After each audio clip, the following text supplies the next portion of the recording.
என் கூந்தல் தேவன் தூங்கும் பள்ளி அறையா மலர் சூடும் வயதில் என்னை மறந்து போவதுதான் முறையா?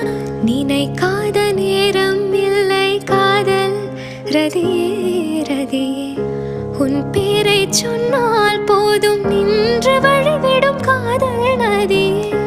என் சுவாசம் உன் மூச்சில், உன் வார்த்தையின் பேச்சில், 5-6 நூற்றாண்டு வாழ்வோம் என் வாழ்வேவா. மலர்களே மலர்களே இது என்ன கனவா?